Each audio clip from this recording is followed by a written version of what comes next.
Hey everybody, welcome back to Fantasy Theory. So, X-Men 97. The season took a little bit of a turn now with the attack on Genosha.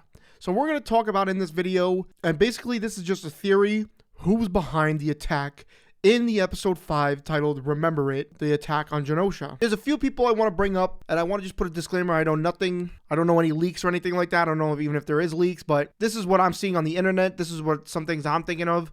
Let me know what you think down below. Leave a like, drop a comment, and subscribe. Let's get right into this theory. So let's talk about the attack on Genosha. The attack on Genosha took place in episode 5 of X-Men 97, and it was titled Remember It.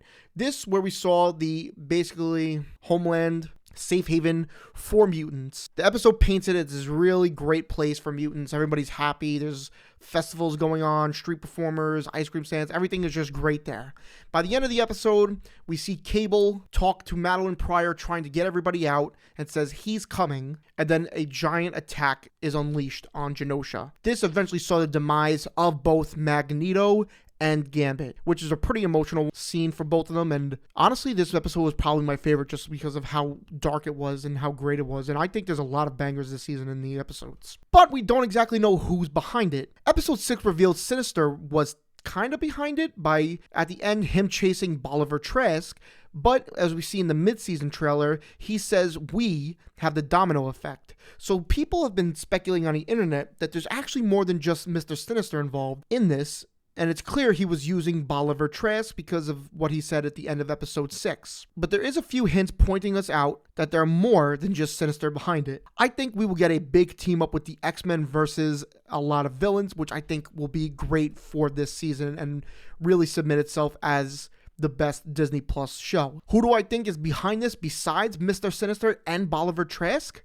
Apocalypse, Nimrod, possibly Forge, but not directly, Mystique, Cassandra Nova, and Bastion. I'll go over each individual and kind of give a reason why I believe they're part of it. Not to say that they all are part of it, but I think most of them, some of them, there's more than just Mr. Sinister here. Other than Mr. Sinister being a huge villain for the X-Men, he has already appeared in an X-Men episode. Let's go over Apocalypse. Apocalypse has a lot of beef with Cable and of course all of the X-Men, and we see him in the opening intro with Cable fighting Apocalypse. Now this could be any innocent thing, however I believe there's more to it, and there's so many different shots that they could have used of Cable, but they decided to use the shot of Cable fighting Apocalypse. I don't believe the animators did this on accident. I think there's a bigger purpose here, and I left out Apocalypse as normally responsible for the virus on Baby Nathan or Cable.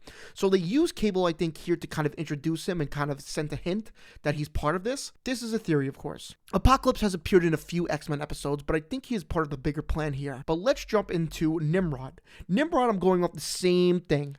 I'm going off of what Apocalypse is opening in the intro. We see Nimrod in a giant sentinel body. So why add Nimrod if there's no reason for him to be in the intro unless there's something else to it? The opening intro really says a lot because they added Nightcrawler because I'm assuming he's going to be a bigger part in the next few episodes for X-Men 97, and they took away both Magneto and Gambit because they met their demise in episode 5. They even took Storm away for a brief moment until she got her powers back. So the intro really says a lot about what the episode will contain or the season will contain. Forge is a little tricky now. What I said before, he is part of it but not directly. I believe something he did in the past may come up to bite him in the ass, kind of like how it already did with Storm losing her powers. He has a relationship with none other than Bastion, but we'll get more into that later on in the video. Mystique is a big villain for the X-Men. I believe she may have taken shape of somebody. This is just a complete left field theory. I just want to see Mystique, you know? Now, here are some more suspects that I believe are really credible in the attack on Genosha. Cassandra Nova, who, might I add, is the antagonist in the new Deadpool and Wolverine movie, so maybe this is a way that they can introduce people to this character. But other than that, in the comics, Cassandra Nova deployed the Master Mold to destroy Genosha and take out millions of mutants. She even sent Bolivar Trask there to make sure everything goes according to plan. And finally we get to Bastion, who was seen in the photo at Forge's home as one of the people responsible for the mutant collar and what the Executioner used on Storm to lose her powers, briefly, might I add.